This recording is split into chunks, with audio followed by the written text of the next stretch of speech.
Kids, when did you realize your parents might be terminally stupid? 1. Stepdad sees one of those emotional commercials about starving children in Africa, proceeds to rant about how there is plenty of animals to hunt in Africa and why do they not just eat? Literally shouting at the TV, eat, just eat. 2.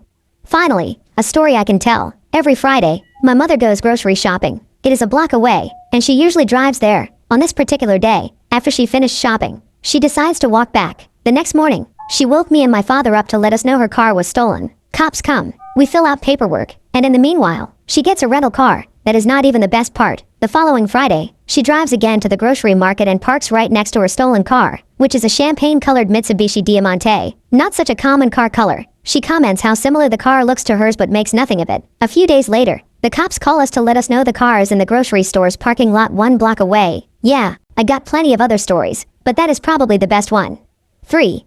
I asked my mom for Super Mario All-Stars on the Super Nintendo for my 8th or 9th birthday. She had no idea what I was talking about, so I explained what the game was. For those who may not know, it had all the original NES Mario games, Super Mario World, and one other Mario game that I think was previously unreleased. The SNES was still new, so games were expensive, but that was literally all I had asked for, so I was fairly confident. A couple of weeks went by, and I did not really think much about it. On my birthday, I came home from school to a big wrapped box much bigger than the game. I tore into it and opened up the box to find an old Nintendo. Next to it were cartridges for the first 3 Mario games. I was so confused. Mom, it is exactly what you wanted. It is? Mom, yes. I took your Super Nintendo to the swap meet and traded it in for the games that you wanted. It has been over 20 years, and she has not gotten any better.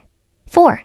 When I was in 4th grade, my mother insisted on helping with my homework. For some reason, I was always a smart kid. I never needed help, but she forced me to let her help. She proceeded to redo my math and spelling homework, and I failed both assignments. I told her those answers were wrong, and she fought me on it. When I got to school, I cried and told the teacher my mom made me put wrong answers, and I told her I knew the right ones, but my mom forced me to let her help. The teacher laughed, took my paper, and asked me the questions. After I got 2 right immediately, she marked everything on the page wrong and gave it back to me. She told me not to worry. She put 100 in the grade book. She just wanted me to show that one to my mom.